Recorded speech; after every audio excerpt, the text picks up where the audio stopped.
Hey, folks, and welcome back to Glenn and Adrian's Rock Talk. That's Adrian. And that's Glenn.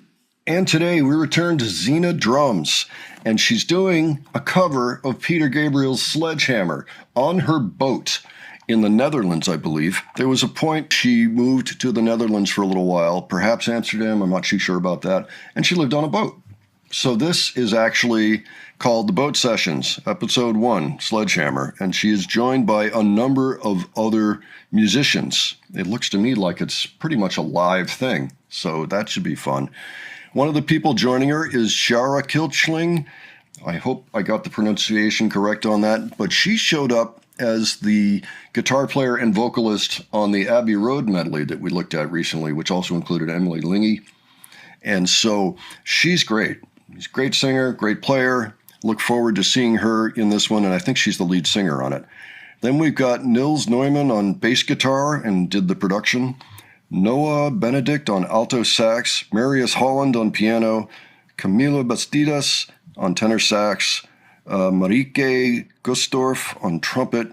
We remember when So came out, the album that contains this song, and when the video dropped, that was a big moment on MTV because it used something kind of like the claymation technology, stop photos. They take a photo, they move little things, take another photo, etc. Takes forever, but makes for a very interesting video at the end. So this was one of those. But I look forward to checking out the song. So Adrian, what are your thoughts on this? Yeah, when the song first came out, it was a few months after that I started really getting into the album. Yeah, this was a time when we were just getting in deep. I mean, we were already fans of Genesis, but I think once this came out, it really drilled home, how much we enjoyed, especially the early work of Genesis, because Peter Gabriel, of course, was their lead vocalist for their first 5-6 albums. So this was cool. We were like, all right, Peter Gabriel's getting some love here on the airwaves and everything. That's good. Yeah, all right. So with that, why don't we go ahead and check this out, and we will discuss afterwards. All righty.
All right, what'd you think, Adrian? Wow. It didn't sound exactly the same as the original, but who cares? Yeah, they took a couple liberties, which were fine by me, really. I mean, like the horn solos at the end there. Yeah.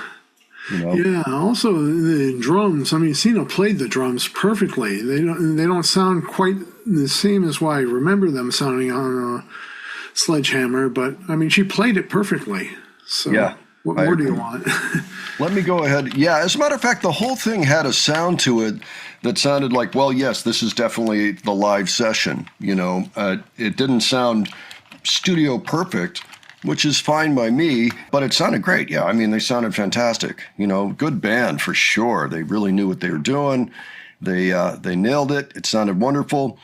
So on the original, yes, there was an actual drummer on the original. I was wondering if it was a drum machine, but it was not. The Manu Katché is the name, a French drummer and songwriter of Ivorian descent. Okay. And of course, Tony Levin was the bass player on the original. we enjoy him. We liked him at the time because, of course, we were King Crimson fans as well. And Tony Levin was starting to show up on a lot of things, you know, at that point. And since then, he's done so many sessions, been on so many different amazing projects.